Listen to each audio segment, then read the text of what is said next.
Bertemu kembali perentasan berita edisi 843 bersama saya Zawaz Yusof dan antara paparan utama malam ini. Pendustaan isu LGBT dan Zakir Naik dijawab Mujahid. Jika tidak tahu menari, jangan salahkan tanah tinggi rendah. Hadi Awang pancing buaya.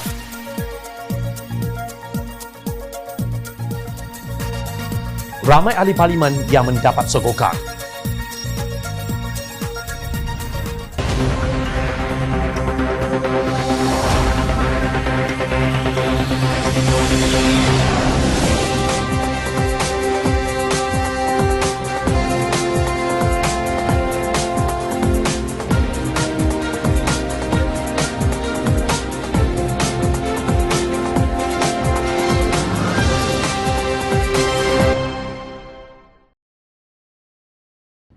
Assalamualaikum dan salam sejahtera.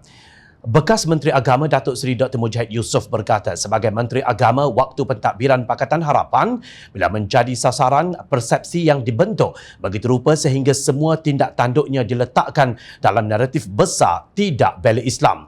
Hanya yang sengaja mahukan persepsi buruk ke atas saya sahaja yang buta, pekak dan tuli kepada segala penjelasan yang telah saya buat, katanya.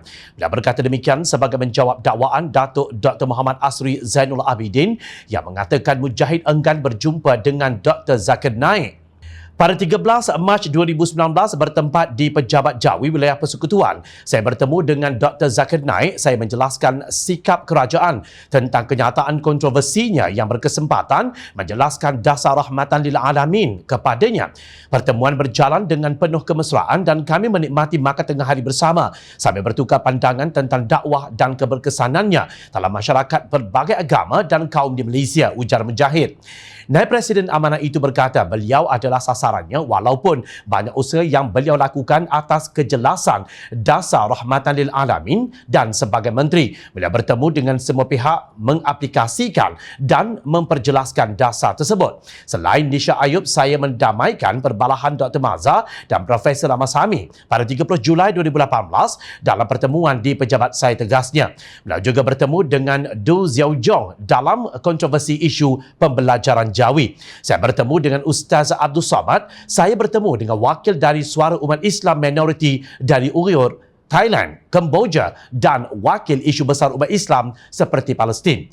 Kenapa mereka selektif hanya kaitkan isu LGBT dan Zakir Naik sahaja? Sebab mereka mahu kukuhkan persepsi Mujahid sedia jumpa Nisha LGBT tetapi tak mahu bertemu Zakir Naik bela Islam. Semakin mantaplah naratif mereka soal Mujahid. Menurut Mujahid, isu LGBT Nisha Ayub, tandas LGBT, mesra LGBT sangat berguna sebagai alat propaganda mereka bagi membentuk persepsi. Saya menafikan sekeras-kerasnya saya yang membina persepsi tersebut, tetapi hakikatnya ada manusia yang mahu memaksa persepsinya ke atas orang ramai, ujarnya. Bila berkata ramai yang mendekati golongan LGBT ini dalam kerangka berdakwah, tetapi bila Menteri Agama Pakatan Harapan yang buat, ia menjadi bahan fitnah. Ujar Mujahid, pertemuan dengan Nisha Ayub pada 11 Ogos 2018 adalah untuk menjelaskan kepadanya kenapa beliau mengarahkan diturunkan gambar semua ikon LGBT dalam pameran sempena Bulan Kemerdekaan di Dewan Seri Pinang, Pulau Pinang. Isu tandas LGBT telah terjawab atas kekeliruan laporan berita dan telah pun dinafikan oleh saya dan dilaporkan pada 13 Ogos 2018. Adakah pendusta berlaku adil menjelaskan laporan ini? Rasanya tidak, kerana itulah yang diulang-ulang untuk menjadi bahan dan alat naratif mereka. Mujahid menyelar pihak yang membina persepsi sehingga menjadi penipuan yang berulang-ulang dan akhirnya diterima sebagai kebenaran seperti falsafah Joseph Goebbels dalam propagandanya mengkultuskan Hitler. Amat malang bagi umat Islam yang ingin bersandar kepada keilmuan seseorang tetapi seseorang itu terikut dengan cara propaganda Hitler walaupun mengaku ikut sunnah Nabi sallallahu alaihi wasallam. Orang ramai kata Mujahid mudah terpengaruh dengan pasca kebenaran dan menjadi mangsa yang dieksploitasikan oleh pihak tertentu. Ada beberapa perkara yang saya sedia jangkakan dari peribadi sahabat saya Sahibus Samahah Mufti Perlis, tetapi saya tidak pernah menjangkakan Sahibus Samahah Mufti Perlis memilih untuk berbohong secara umum mengatakan saya enggan bertemu dengan Dr. Zakir Naik. Ini bukan lagi membina persepsi, tetapi pembohongan yang tidak sepatutnya menjadi contoh dari sosok tubuh seorang mufti bidas ahli parlimen Parit Buntar itu. Mujahid melihat apa yang ditularkan dalam Facebook Dr. Mazhar dalam program Sembang Santai Isu Semasa bersama Mufti Perlis yang disiarkan secara live pada 7 Mac 9.30 malam masih pekat dengan naratif antiknya. Namun ada sesuatu yang saya tidak menjangkakan dibuat dalam live itu, iaitu pemalsuan fakta terang-terangan. Cara dikendalikan pula penuh rasa bangga dengan kejayaan persepsi palsu dan kemudian berani pula menyalahkan saya kononnya saya yang membina persepsi itu. Mereka pun membuat perbezaan dengan Menteri Agama hari ini tanpa merasa insaf perbohongan persepsi yang mereka lakukan terhadap saya, Cindy Mujahid. Beliau meminta pihak yang sibuk membina naratif Islam tidak dibela oleh Kerajaan Pakatan Harapan supaya merujuk kepada Facebook beliau, portal berita serta jawapan-jawapannya di Parlimen dalam Hansard. Seterusnya, Mujahid mengingatkan ada batasan kalau hendak berpersepsi dan bernaratif kerana membentuk persepsi mungkin melambangkan kelemahan kita tidak mahu mengakui fakta. Tetapi awas kepada ingatan Rasulullah SAW bahawa seseorang Muslim tidak mungkin akan berdusta sama sekali. Beliau mengakhiri pembelaan di atas pendustaan itu dengan kata-kata, marilah kita ikut sunnah, tinggalkan fitnah. Untuk rekod Dasar Rahmatan lil Alamin telah dipersetujui oleh Majlis Raja-Raja pada 4 Julai 2019 dan semua polisi pentadbiran Islam ketika itu, kata Mujahid, menepati dengan kehendak dasar berkenaan. Umum mengetahui Mufti Perlis menyokong kudeta Tan Sri Muhyiddin Yassin yang membentuk sebuah kerajaan tebuk atap tanpa mandat rakyat. Begini sahajalah. Jika Mufti Perlis ingin berpolitik, eloklah bertanding pada pilihan raya umum ke-15 nanti. Kalau menang, beliau boleh bersilat di Parlimen melawan pihak yang berbeza fikrah politik dengan beliau secara berterus terang, berdepan dan ditonton oleh seluruh dunia.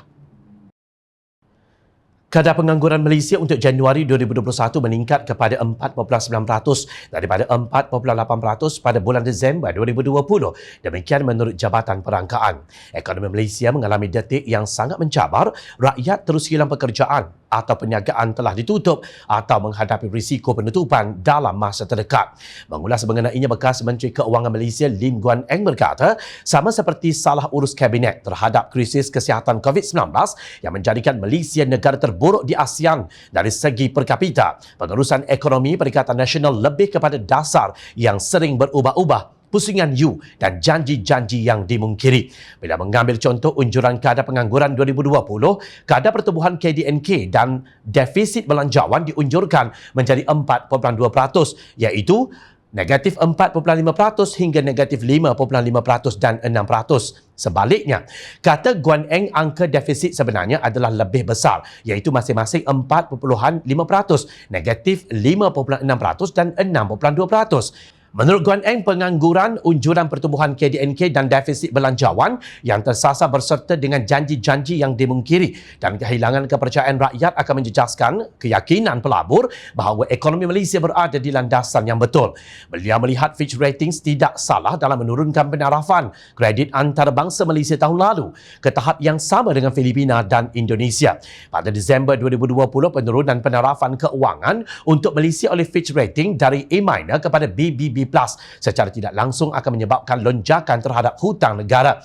Kata Setiausaha Agung DAP itu, pihaknya telah mengetepikan perbezaan politik kepatian untuk menyokong sepenuhnya program vaksinasi dan imunisasi demi kepentingan negara dan masa depan ekonomi rakyat. Bagaimanapun katanya, bergantung kepada program imunisasi sahaja tidak mencukupi jika Malaysia mahu mencatat pertumbuhan ekonomi lebih tinggi daripada 7.5% tahun ini. Bila merujuk kepada pelancaran rangkaian pakej rangsangan ekonomi prihatin yang berjumlah 305 bilion ringgit oleh kerajaan pada tahun lalu yang tidak berhasil. Pakej rangsangan ekonomi permai berjumlah 15 bilion ringgit yang dilancarkan setelah pembentangan belanjawan 2021 yang berjumlah 322.5 bilion ringgit. Kata Guan Eng, gagal menghalang Malaysia daripada mencatat angka ekonomi terburuk abad ini. Guan Eng berkata kerajaan harus segera melaksanakan pakej rangsangan ekonomi tambahan sebanyak 45 bilion ringgit bagi mencipta pekerjaan baharu dan menyelamatkan pekerjaan sedia ada, mempertahan penutupan perniagaan, memberikan subsidi sewa untuk perniagaan dan mewujudkan sumber baharu untuk pertumbuhan masa depan. Beliau juga menuntut kerajaan menunaikan janjinya mendapatkan 150,000 tablet dan komputer riba untuk pelajar, tidak menyiasat cukai terdahulu bagi mereka yang secara sukarela menyertai program pengampunan cukai dan meningkatkan bantuan bulanan kebajikan kepada RM1,000 termasuk kepada penganggur. Kerajaan tidak boleh terus menafikan kebenaran keadaan parah kemelisitan ekonomi yang melanda rakyat dan perniagaan biasa Malaysia, tegasnya. Ahli Parlimen Bagan itu melihat setakat ini tidak ada inisiatif ekonomi untuk menyelamatkan industri pelancongan yang rugi RM100 bilion tahun lalu. Apakah proklamasi darurat dan pengantungan parlimen yang diusulkan oleh Perdana Menteri adalah satu alasan licik bagi menutup kegagalan dan salah urus mereka? Soal Guan Eng. Presiden PAS, Datuk Seri Abdul Hadi Awang mempunyai jawapan mudah untuk persoalan senario ekonomi yang kelam ini. Apa yang berlaku adalah perubahan secara bersih, cuma sukar untuk membersihkan peninggalan yang dilakukan oleh Pakatan Harapan dalam beberapa tahun apabila mereka membuat pelbagai kecamuk sewaktu era pemerintahan yang pendek. Bak kata orang tua-tua, hendak membaiki itu lebih susah daripada hendak merosakkan, ujarnya dalam catatan minda Presiden di Facebooknya. Perlu diingat, Hyundai lari ke Indonesia. Kilang tayar Silverstone dan Sony juga akan ditutup pada tahun ini. Semua berlaku dalam pemerintahan Perikatan Nasional. Salah kerajaan Pakatan Harapan ke? Hadi merupakan duta khas Perdana Menteri bertaraf Menteri ke Timur Tengah setelah Perikatan Nasional melakukan kudeta terhadap Pakatan Harapan yang kononnya dilakukan secara demokratik dan mengikut proses perlembagaan persekutuan. Agaknya sudah berapa banyak Hadi membawa masuk pelaburan dari Timur Tengah sehingga sanggup mengata kerosakan sekarang berpunca daripada PH. Begitulah keadaannya jika tidak tahu menari. Tanah pula dikatakan tinggi rendah. Setelah disarankan supaya prosiding menghina mahkamah wajar dimulakan terhadap Presiden PAS, Datuk Seri Abdul Hadi Awang berkata, buaya sudah menyentuh umpan, tunggu masa menyentak kail. Saya tidak menyangka tulisan saya berkenaan kedudukan Islam dalam perlembagaan menjadi pancing yang dimakan umpannya. Benar sungguh pepatah Melayu yang tidak patut dilupakan oleh Melayu yang mudah lupa. Air yang tenang, jangan disangka tiada buaya.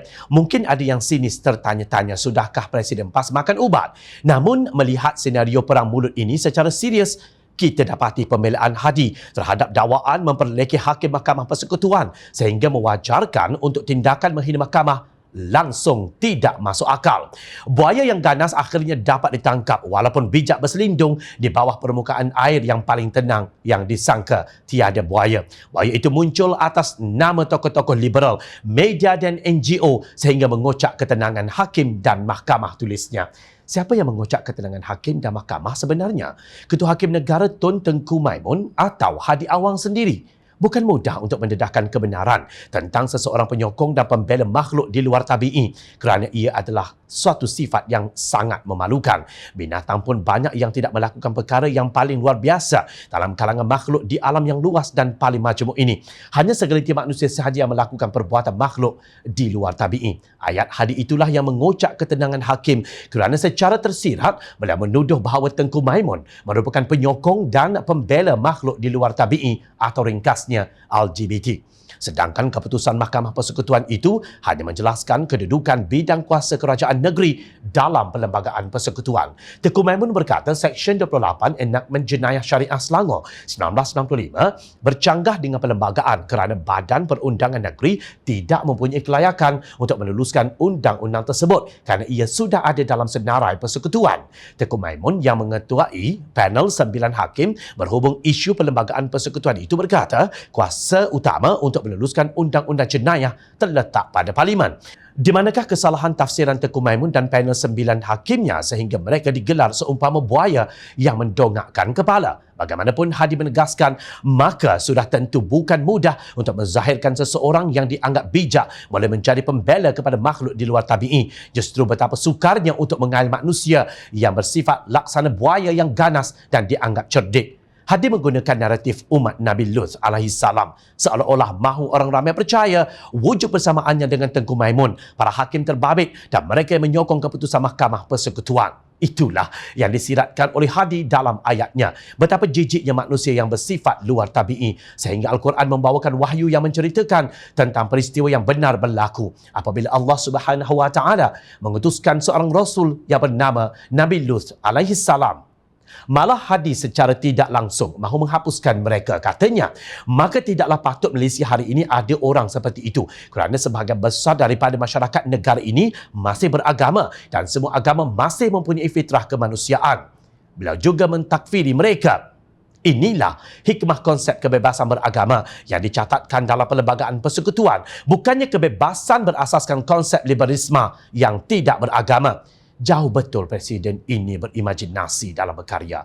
Apa yang penting manusia yang berakal itu janganlah merosakkan diri sendiri sehingga mereka menjadi laksana kelekatu dan serangga menerkam ke arah api yang membakar mereka. Saya sedang menunggu kai dimakan lebih dalam dan ditelan lebih ke dalam untuk menyentapnya, tegas Hadi. Tak payahlah cuba mengair buaya YB. Bukankah PAS sekarang sudah bersama dengan kerajaan tebuk atap ini menguasai parlimen? Terus buat usul untuk gubal undang-undang hudud di parlimen supaya tidak timbul lagi isu bercanggah enakmen negeri dan Perlembagaan Persekutuan seperti kes di Selangor ini. Kalian juga manusia yang berakal. Takkan nak jadi kelkatu dan serangga parlimen yang menerkam ke arah api dan membakar diri? Takkan takut dengan ahli parlimen MCA yang hanya 2 orang dan ahli parlimen MIC yang seorang tu? Takkan Peguam Negara Tan Sri Idrus Harun tak nampak betapa Hadi semakin menjadi-jadi penghinaannya terhadap hakim dan badan kehakiman negara? Suruhanjaya Pencegahan Rasuah Malaysia SPRM Johor dilaporkan membuka kertas siasatan berhubung satu aduan tawaran rasuah untuk melompat parti melibatkan ahli Parlimen Sekijang Natrah Ismail. Pengarahnya Azmi Alias berkata beberapa saksi yang terlibat telah dikenal pasti dan rakaman percakapan mereka termasuk Natrah sedang dijalankan. SPRM buka satu kertas siasatan bagi mengesahkan aduan berhubung tawaran rasuah RM10 juta sebagaimana yang dilaporkan dalam Facebook Ops Johor berkenaan ahli Parlimen Sekijang mendapat tawaran wang RM10 juta untuk beliau melompat parti. Beberapa saksi yang terlibat telah dikenal pasti dan tindakan mengesan dan merakam percakapan sedang dijalankan. Katanya menerusi kenyataan di Johor Bahru lapor bernama. Beliau juga menyeru mana-mana pihak yang mempunyai apa-apa bukti atau keterangan baharu supaya menghubungi SPRM untuk tindakan selanjutnya. Sebelum itu, Natrah telah membuat satu laporan kepada SPRM mengenai satu percubaan untuk mendapatkan sokongannya kepada Tan Sri Muhyiddin Yassin. Menurut beliau, kejadian itu berlaku pada 3 Mac lalu dan melibatkan 2 individu termasuk seorang yang bergelar Datuk Sri. Tiba-tiba keluar pula pendedahan bekas ahli Parlimen Keadilan Stephen Chung Xiao Yun bahawa beliau dijanjikan jawatan rasmi oleh Muhyiddin bagi membantu kerajaan membangunkan kembali ekonomi negara.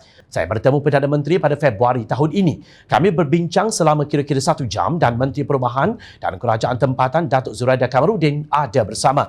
Demikian lapor sidang harian yang memetik temu bual Steven dalam program wawancara yang disiarkan di Facebook Feng Renguan pada Isnin. Steven bersama ahli Parlimen Julau Larry Seng Wee Shin mengatakan sokongan kepada Kerajaan Perikatan Nasional pada 28 Februari lalu. Menurut laporan sebelum pertemuan tersebut, beliau terlebih dahulu berhubung dengan Menteri Dalam Negeri Datuk Seri Hamzah Zainuddin dan Menteri Kerajaan Tempatan dan Perumahan Datuk Zuraida Kamarudin tahun lalu. Steven berkata pada pertemuan tersebut beliau telah mengusulkan kepada Muhyiddin mengenai cara untuk membantu perusahaan kecil dan sederhana PKS yang sedang bergelut dalam krisis ekonomi ekoran COVID-19. Sebelum ini Steven menafikan beliau akan meninggalkan keadilan. Ketika itu saya benar-benar ingin mengakuinya tetapi saya tidak dapat melakukannya kerana saya baru saja berjumpa dengan Perdana Menteri beberapa hari sebelumnya dan PM membuat janji lisan bahawa saya akan diberi jawatan. Tidak ada keputusan mengenai jawatan apa. Dia, iaitu Zuraida Kamarudin, kata permintaan saya itu istimewa. Saya tidak mahu jadi menteri. Saya juga tidak mahu jadi timbalan menteri. Saya juga tidak mahu menguruskan GLC, syarikat berkaitan kerajaan. Saya hanya mahu menyelesaikan masalah berkaitan kesan COVID-19. Oleh itu, dia kata mereka memerlukan masa untuk membincangkan jawatannya. Jadi saya tidak dapat mengakuinya ketika itu kerana ini iaitu tindakan tidak menghormati PM. Katanya seperti dipetik. Sekarang, apa pula kata SPRM? Tidakkah janji jawatan ini juga satu bentuk suapan? Beranikah SPRM membuka satu lagi kertas siasatan? Kali ini untuk Stephen Chung pula. seorang yang menerima jawatan sebagai tukaran kepada kesetiaan terhadap Perdana Menteri Tebuk Atap. Sokongan ini amat didambakan bagi memenuhi bilangan untuk kerajaan minoriti Perikatan Nasional, firma mana yang akan melabur dalam sebuah negara yang dipenuhi politikus yang korup. Ingat, rakyat sentiasa memerhati. Teruskan bersama kami di Jom Channel, layar reporter jomchannel.net untuk mendapatkan berita politik tanah air. Saya Zawaz Yusof, terima kasih untuk perhatian dan penilaian anda. Assalamualaikum, salam sejahtera.